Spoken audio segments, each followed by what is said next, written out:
વાલા ધર્મજનો, પ્રભુનો આશીર્વાદ ચેનલમાં હું આપ સર્વનું સ્વાગત કરું છું. એક વ્યક્તિને પ્રભુ મળ્યા અને એ વ્યક્તિએ પ્રભુને કહ્યું કે પ્રભુ, આપ મારે ઘરે આવશો?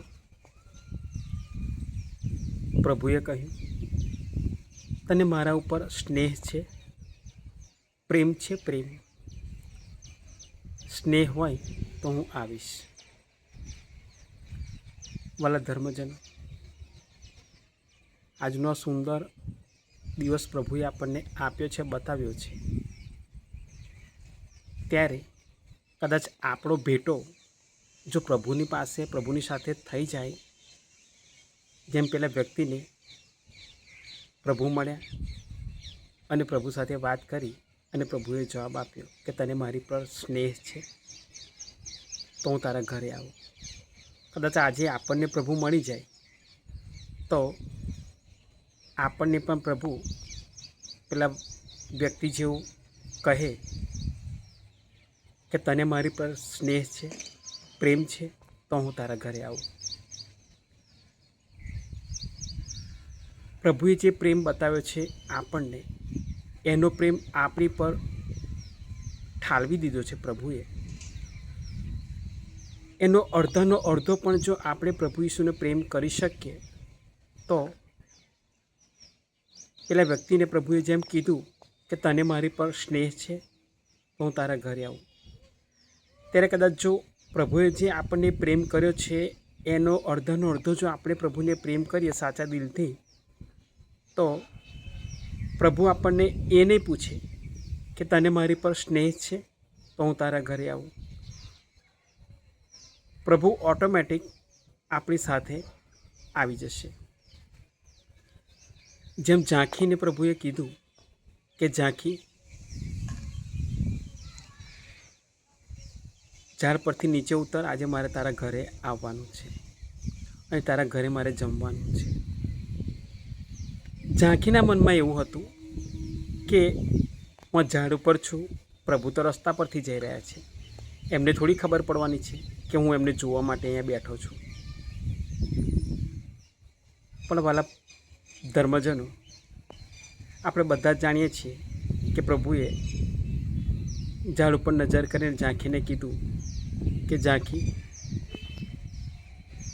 જટ નીચે ઉતર, આજે મારે તારા ઘરે ઉતારો કરવાનો છે. સ્નેહ, પ્રભુ પર સ્નેહ રાખીએ વાલા ભક્તજનો. પ્રભુ આપણને રોજે રોજ સ્નેહ કરે છે, રોજે રોજ પ્રેમ કરે છે, તો આપણે એને ન કરી શકીએ? 24 કલાક પ્રભુ આપણને સ્નેહ કરે છે, આટલા વર્ષોથી આપણને પ્રભુ સ્નેહ કરે છે, એનો પ્રેમ આપણને કરે છે, તો આપણે સ્નેહ ન કરી શકીએ? આપણે એને પ્રેમ ન કરી શકીએ? આપણે પ્રભુનું ઘણું બધું દેવું ચૂકવવાનું છે વાલા ભક્તજનો.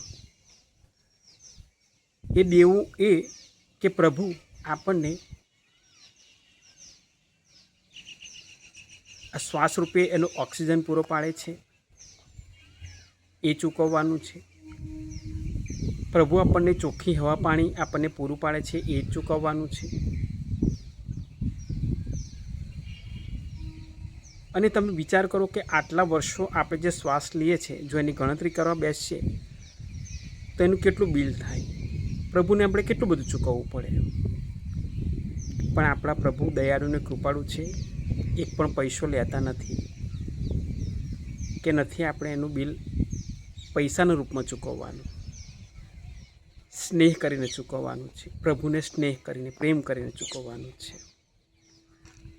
આપણા પ્રભુ આપણને એ જ શીખવાડે છે કે મેં જેમ તને પ્રેમ કર્યો છે એમ તું પણ બીજા પ્રત્યે પ્રેમ રાખજે. તારા ધર્મબંધુ પર તારી જાત જેટલો પ્રેમ રાખજે. જે પ્રેમ રાખશે તે પ્રભુમાં ટકશે, જે પ્રેમ નહીં રાખે તે બળબળતા અગ્નિમાં પડશે. આ હું નથી કહેતો, પણ આપણને આપણું બાઇબલ એવું શીખવાડે છે, એવું કહે છે. સ્નેહ પ્રભુ પર રાખવો જોઈએ. આપણે સ્નેહ રાખતા શીખીએ પ્રભુ પર ને અન્ય લોકો ઉપર. આપણું પવિત્ર બાઇબલને આપણો ધર્મ આપણને એવું શીખવાડે છે, આપણા પ્રભુ આપણને એવું શીખવાડે છે કે તમારે એકબીજા પર પ્રેમ રાખવાનો છે, સ્નેહ રાખવાનો છે. જેમ પેલા વ્યક્તિએ જો સ્નેહ પ્રભુ પર રાખ્યો હોત તો પ્રભુ ચોક્કસ એના ઘરે જાત, એની સાથે બેસત, એની સાથે જમત. પણ એ વ્યક્તિને ખબર હતી કે પ્રભુએ જે મને જવાબ આપ્યો કે તું મારા પર સ્નેહ રાખે છે, અને એ વ્યક્તિને ખબર હતી કે હું પ્રભુ પર સ્નેહ નથી રાખતો, એટલે એ વ્યક્તિના ઘરે પ્રભુ ઈસુ આવ્યા નહીં અને પધાર્યા નહીં. આપણને એવી તક મળે અને મોકો મળે તો આપણે ક્યારેય છોડવો ના જોઈએ વાલા ભક્તજનો. પણ આપણે ક્યારેય નહીં છોડી શકીએ કે આપણે પ્રભુ પર સ્નેહ રાખતા આવીશું, પ્રભુને પ્રેમ કરતા આવીશું તો જ, ને તો આ મોકો આપણા હાથમાંથી પણ છૂટી જશે. આજે પ્રભુએ સુંદર આપણને જે શુભ સંદેશ આપ્યો છે એમાં માથીનો 16મો અધ્યાય કડી 24-28 સુધી, તેમાં એક 27મી કડી હું તમારી આગળ વાંચું છું વાલા ભક્તજનો, તમે સાંભળજો.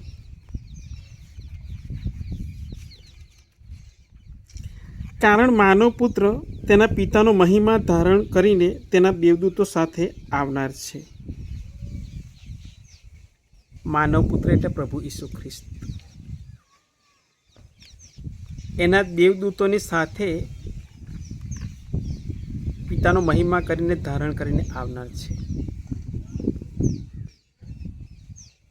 આપણે ઘણી જગ્યાએ એવું સાંભળીએ છીએ વાલા ભક્તજનો કે કંઈક બધા બનાવો બને છે, આજુબાજુ ધરતીકંપો થાય છે, મોટી મોટી આફતો આવે છે, જે કદી આપણે વિચાર્યું ના હોય એવું બધા આખી દુનિયામાં જ્યારે થાય છે ત્યારે આપણા મોંમાંથી એ શબ્દ નીકળે છે કે આ બાઇબલમાં લખેલું છે. હવે પ્રભુનું આવવું નજીક છે, પ્રભુ હવે વહેલી તકે આવવાના છે, આપણે આવું કહીએ છીએ. સાચી વાત છે, બાઇબલમાં એવું લખેલું છે, પ્રભુ એવું કહીને ગયા છે કે હું પાછો આવવાનો છું, દેવદૂતોની સાથે આવશે. આ પ્રભુ જ્યારે આવશે ત્યારે આપણે એનું સ્વાગત કેવી રીતે કરીશું? એનું સ્વાગત આપણે એક જ રીતે કરી શકીએ કે આપણે એ જ્યારે આપણી પાસે આવે, જ્યારે બીજા આવવાના છે ત્યારે આપણામાં એના પ્રત્યેનો સ્નેહ જુએ, પ્રેમ જુએ. પહેલાં ભક્તજનો, એ દેવદૂતોની સાથે આવવાનો છે, સેના લઈને આવવાના છે પ્રભુ. અને પ્રભુને પિતા પરમેશ્વરે સત્તા આપેલી છે કે જે પ્રભુમાં ટકશે, જે પ્રભુના કાર્યો કરશે, જેણે એકબીજા પર પ્રેમ રાખ્યો હશે તે જ પ્રભુનો મહિમા જોવા પામશે વાલા ભક્તજનો. અને એ દેવદૂતો એટલા માટે પ્રભુ એવું કહે છે કે દેવદૂતોની સાથે માનવ પુત્ર આવશે, એ એટલા માટે કે જેમ બાઇબલમાં કહેલું છે કે હું ઘેટાં અને બકરાઓને અલગ કરીશ, ઘેટાં અને બકરાઓને હું અલગ કરીશ. એ રીતે પ્રભુ એવું કહે છે કે બકરા જે સારા કામો કર્યા હશે એ, અને જેમણે ખરાબ કામ કર્યો હશે એ, ઘેટાં અને બકરા હું બંનેને અલગ કરીશ. આપણે જ નક્કી કરવાનું છે કે મારી ગણના પ્રભુ શામાં કરશે, ઘેટામાં કરશે કે બકરામાં કરશે. જો ચોક્કસ પ્રભુ પ્રત્યે પ્રેમ રાખ્યો હશે, સ્નેહ રાખ્યો હશે, પ્રભુના કાર્યો કર્યા હશે, તો આપણી ગણના પ્રભુની જમણી બાજુ થશે, એના પ્રેમની ભઠ્ઠીમાં થશે.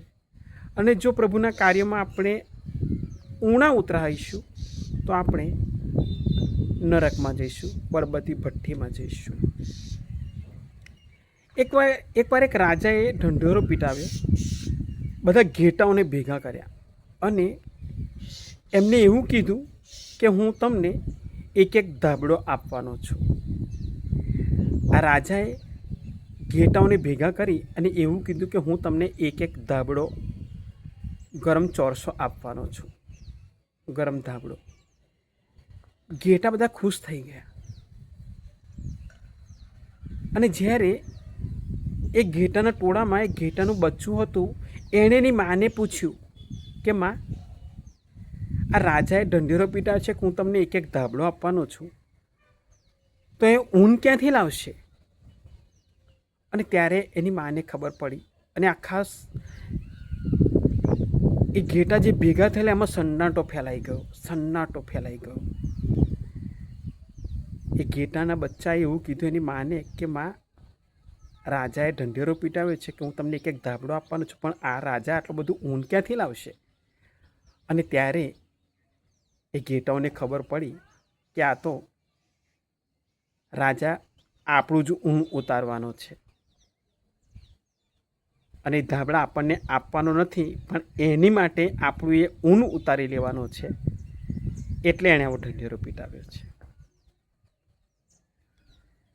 આ થઈ એક શૈતાની પ્રવૃત્તિ જેવી વાત. આપણા પ્રભુ ઈસુ એવા નથી. એ જે કહે એ કરી બતાવે છે વાલા ભક્તજનો. એનો એક પણ વાયદો, એનું એક પણ વચન, એના મુખમાંથી નીકળેલી કોઈ પણ વાણી, એક પણ શબ્દ ક્યારેય જૂઠો ના હોઈ શકે.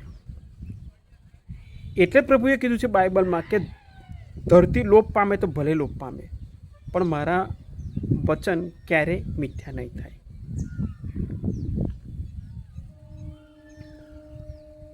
યોબનો 42મો અધ્યાય અને કડી 2માં પ્રભુનું એક વચન છે વાલા ભક્તજનો, કે પ્રભુ, હું બધું જ જાણું છું કે તમે ધારો તે કરી શકો એમ છો. તમારી યોજનાઓને કોઈ અટકાવી શકે એમ નથી, કોઈ મિથ્યા કરી શકે એમ નથી. આજે આપણને પણ પ્રભુ એ જ કહે છે કે તમે જો સ્નેહ રાખશો તો મેં તમારી માટે યોજના બનાવેલી છે, જેને કોઈ મિથ્યા કરી શકે એમ નથી. પણ વાલા ભક્તજનો, આ બધું થશે ક્યારે? સ્નેહ રાખીશું ત્યારે. પ્રભુ પર સ્નેહ રાખવો પડશે, પ્રભુના માર્ગમાં ચાલવું પડશે, પ્રાર્થનાઓ કરવી પડશે, અને ત્યારે કદાચ પ્રભુ આપણને એવું કહેશે કે હું તારી પર પ્રસન્ન છું. જેમ પિતા પરમેશ્વરે પ્રભુને કીધું કે આ મારો પુત્ર છે, મારો પ્રિયતમ પુત્ર છે, જેના પર હું પ્રસન્ન છું. પ્રભુએ આપણા બધાના જીવનમાં આનંદ, પ્રેમ અને શાંતિ જમા કર્યા છે, પણ જો એને ઉપાડવા હોય, શ્રદ્ધાના એટીએમ દ્વારા જો એને ઉપાડવા હોય, તો એનો પાસવર્ડ છે પ્રાર્થનાવાળા ભક્તજનો. પ્રાર્થના કરવી પડશે, તો જ પ્રભુ, જેમ પેલા વ્યક્તિને કીધું કે તને મારી પ્રત્યે સ્નેહ છે તો હું તારા ઘરે આવું, તો આપણને પ્રભુ એવું નહીં પૂછે કે તને સ્નેહ છે મારા પ્રત્યે. આપણી જોડે જોડે પ્રભુ આપણી પાસે, આપણા ઘરમાં આવશે. આ સમયમાં મને એક ગીત યાદ આવે છે વાલા ભક્તજનો, જે હું તમને ગઈ અને સંભળાવું છું. પ્રભુનો સ્નેહ. આપણે પ્રભુ પર કેટલો સ્નેહ રાખવાનો છે ને કેટલો પ્રભુને સ્નેહ કરવાનો છે, પ્રેમ કરવાનો છે.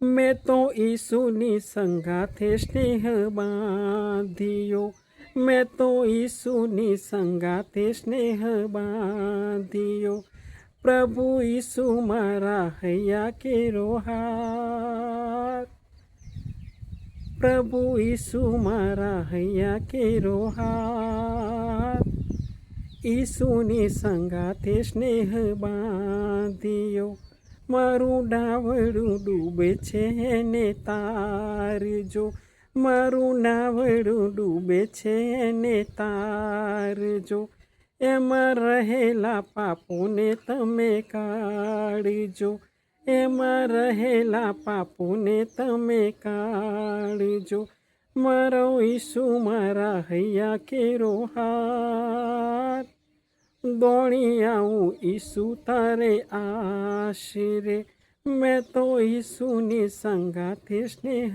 બાંધ્યો. ભલા ભક્તજનો, પ્રભુની સાથે સ્નેહ બાંધીએ તો એ આપણી પાસે આપણી સાથે સ્નેહ બાંધશે, અને આ સ્નેહ પ્રભુનો અને આપણો, આ બંનેનો સ્નેહ જ્યારે ભેગો થશે ત્યારે પરમપિતા ખુશ થઈ જશે અને આપણી પર પવિત્ર આત્મા ઉતરી આવશે.